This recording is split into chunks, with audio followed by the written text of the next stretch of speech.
Assalamualaikum warahmatullahi wabarakatuh. Hai teman-teman, kami dari kelompok 4 mata kuliah Metode Penelitian Pendidikan Luar Sekolah yang beranggotakan Aisyah Nurhida, Nabila Yulinar Pratiwi, Samuel Roy, Dewangga Yudhistira, dan saya sendiri Firya Lusobiha.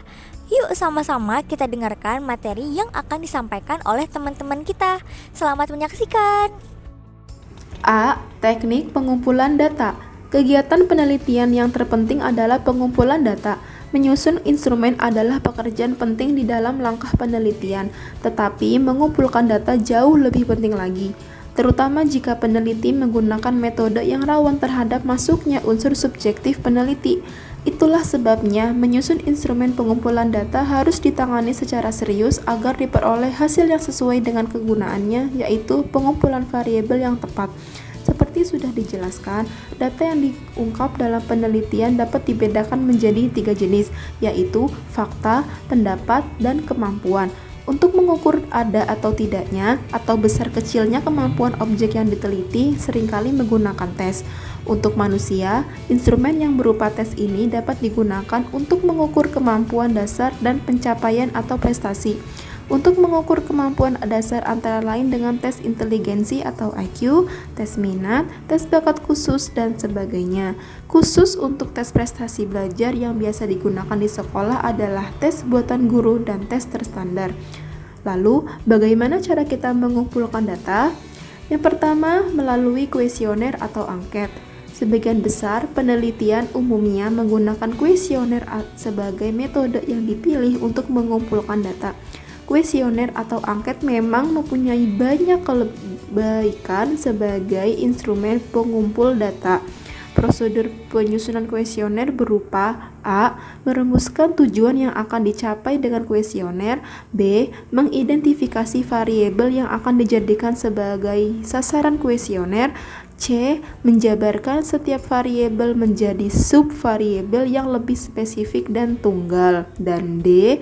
Menentukan jenis data yang akan dikumpulkan sekaligus untuk menentukan teknik analisisnya.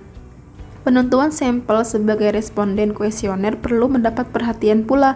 Apabila salah menentukan sampel, informasi yang kita butuhkan barangkali tidak kita peroleh secara maksimal. Yang kedua, melalui metode interview. Penggunaan metode interview memerlukan waktu yang cukup lama untuk mengumpulkan data. Dibandingkan dengan menggunakan angket kepada responden, interview sangat rumit. Dalam melakukan interview, peneliti harus memperhatikan sikap pada waktu datang, sikap duduk, kecerahan wajah, tutur kata, keramahan, kesabaran, serta keseluruhan penampilan akan sangat berpengaruh terhadap isi jawaban responden yang diterima oleh peneliti. Oleh sebab itu, maka perlu adanya latihan yang intensif bagi calon interviewer. Secara garis besar, ada 2 macam pedoman wawancara, yaitu pedoman wawancara tidak terstruktur, yaitu wawancara yang hanya memuat garis besar yang akan ditanyakan. Jenis kedua adalah metode wawancara terstruktur, yaitu pedoman wawancara yang disusun secara terperinci sehingga menyerupai checklist. Ketiga, melalui metode observasi. Dalam menggunakan metode observasi, cara paling efektif adalah melengkapinya dengan format atau belangko pengamatan sebagai instrumen.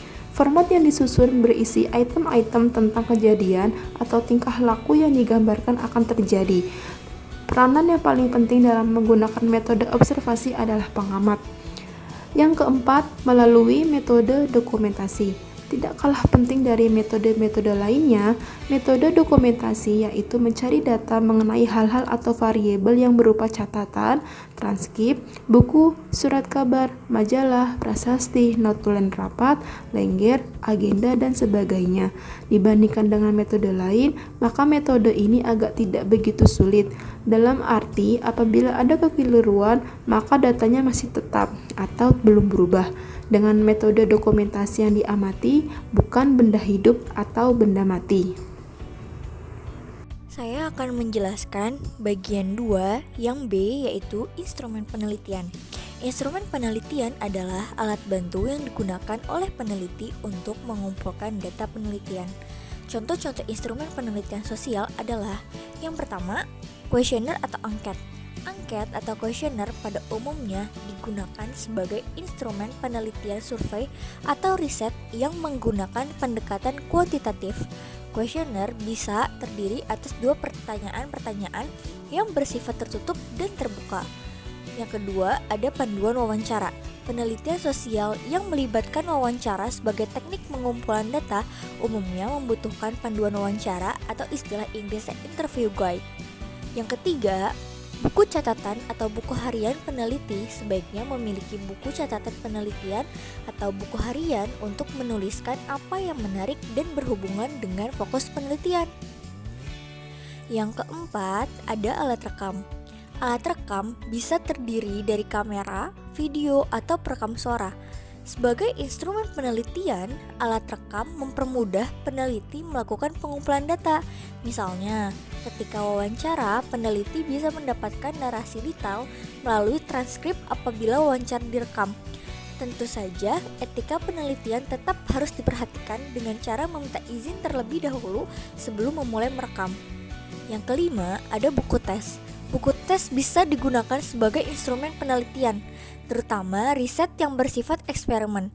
Eksperimen sosial yang menggunakan buku tes karena mampu merekam data eksperimen yang dibutuhkan. Misalnya, penelitian tentang efek homeschooling terhadap daya kritis siswa, peneliti bisa memberikan buku tes untuk diisi oleh mereka yang homeschooling. Kemudian dilihat perkembangannya atau dibandingkan dengan mereka yang tidak homeschooling. Yang keenam, peneliti. Instrumen penelitian terakhir yang bisa saya paparkan di sini adalah peneliti itu tersendiri. Dalam penelitian sosial, termasuk penelitian sosiologi, peran peneliti sangat signifikan, khususnya riset dengan pendekatan kualitatif. Salah satu sosiolog yang menegaskan hal ini adalah Max Weber.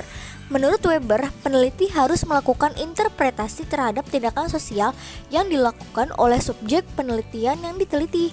Interpretasi di sini mengandung makna adanya unsur subjektivitas penelitian. Untuk selanjutnya ada validitas instrumen. Validitas instrumen merupakan salah satu alat ukur atau instrumen untuk menentukan atau menandai hasil tes belajar yang baik. Untuk dapat menentukan apakah suatu tes hasil belajar telah memiliki validitas atau daya ketepatan mengukur, dapat dilakukan dari dua segi, yaitu dari segi tes itu sendiri sebagai totalitas dan dari segi itemnya. Analisis tes hasil belajar dapat dilakukan dengan dua cara, yaitu pertama, dilakukan dengan jalan berpikir secara rasional atau dengan menggunakan logika. Kedua, dilakukan dengan mendasarkan diri kepada kenyataan empiris, di mana penganalisisan dilaksanakan dengan menggunakan empirical analysis. Lalu terdapat macam-macam dari validitas. Yang pertama, validitas tes secara rasional, yaitu validitas yang diperoleh atas dasar hasil pemikiran yang logis. Untuk dapat menentukan apakah tes hasil belajar sudah memiliki validitas rasional ataukah belum, dapat dilakukan penelusuran dari dua segi, yaitu validitas isi dan validitas konstruk. Kemudian yang kedua, adanya validitas tes secara empiris. Validitas empiris adalah validitas yang bersumber pada pengamatan di lapangan. Untuk menentukan apakah tes hasil belajar sudah memiliki validitas empiris ataukah belum, dapat dilakukan penelusuran dari dua segi, yaitu validitas ramalan dan validitas bandingan. Selanjutnya ada validitas perangkat soal. Yang pertama, validitas empiris butir soal objektif. Validitas ini dipakai untuk butir soal dan soal, karena dikenal validitas butir soal dan validitas perangkat soal. Nah, validitas empiris butir soal dihitung dengan cara statistik korelasi. Validitas butir soal objektif dihitung dengan rumus korelasi poin biseral. Validitas butir soal uraian dihitung dengan rumus korelasi produk momen. Selanjutnya ada validitas empiris butir soal uraian. Validitas butir soal uraian dihitung dengan rumus produk momen antara skor butir soal XP dengan skor total XT. Dipakai produk momen karena data yang dikorelasikan adalah data interval dengan data interval. Terdapat dua rumus yang digunakan, yaitu pertama, rumus produk momen dengan simpangan, dan kedua, rumus produk momen angka kasar. Kemudian terdapat faktor-faktor yang mempengaruhi validitas. Beberapa faktor ini secara garis besar dapat dibedakan menurut sumbernya, yaitu pertama, faktor yang berasal dari dalam tes. 1. Arahan tes yang disusun dengan makna tidak jelas sehingga dapat mengurangi validitas tes. Yang kedua, kata-kata yang digunakan dalam struktur instrumen evaluasi tidak terlalu sulit. Yang ketiga, item tes dikonstruksi dengan jelas. Yang keempat, tingkat kesulitan item tes tidak tepat dengan materi pembelajaran yang diterima siswa. Yang kelima, waktu yang dialokasikan tidak tepat.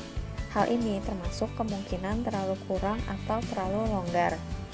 Yang kedua, faktor yang berasal dari administrasi dan skor tes. Yang pertama, waktu pengerjaan tidak cukup sehingga siswa dalam memberikan jawaban dalam situasi tergesa-gesa. Yang kedua, adanya kecurangan dalam tes sehingga tidak membedakan antara siswa yang belajar dengan melakukan kecurangan. Yang ketiga, pemberian petunjuk dari pengawas tidak dapat dilakukan pada semua siswa. Yang keempat, teknik pemberian skor yang tidak konsisten. Yang kelima, siswa tidak dapat mengikuti arahan yang diberikan dalam tes baku. Yang terakhir, faktor yang berasal dari jawaban siswa. Seringkali terjadi bahwa interpretasi terhadap item-item tes evaluasi tidak valid karena dipengaruhi oleh jawaban siswa daripada interpretasi item-item pada tes evaluasi. Bagian D. Reliabilitas instrumen. Reliabilitas merupakan penerjemahan dari kata reliability yang mempunyai asal kata rely yang berarti percaya dan reliable yang berarti dapat dipercaya. Keterpercayaan tersebut berhubungan dengan ketepatan dan konsistensi.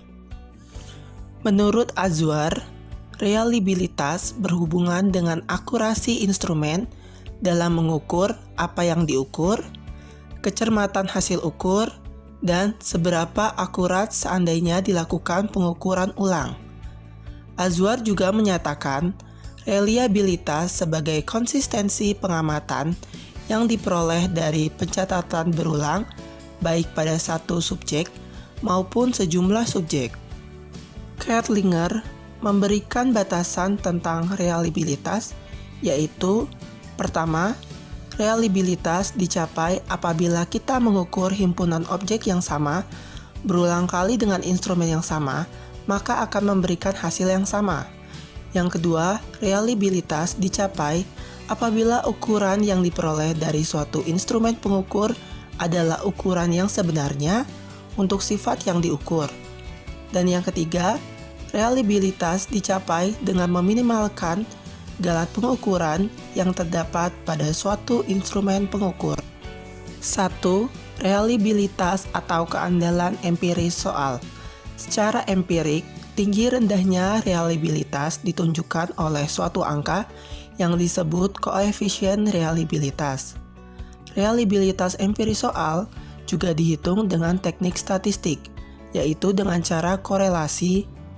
Angka korelasi yang diperoleh disebut koefisien reliabilitas atau angka reliabilitas. Reliabilitas empiris soal objektif dibagi menjadi 3 macam, yaitu pertama, koefisien stabilitas adalah jenis reliabilitas yang diperoleh dengan cara uji coba ulang, yaitu dengan memberikan ujian dengan suatu soal kepada sekelompok individu, kemudian menguji kembali soal tersebut, namun dalam waktu yang berbeda. Yang kedua, koefisien ekuivalen adalah jenis reliabilitas yang diperoleh dengan cara menguji cobakan 2 soal yang paralel pada kelompok dan waktu yang sama.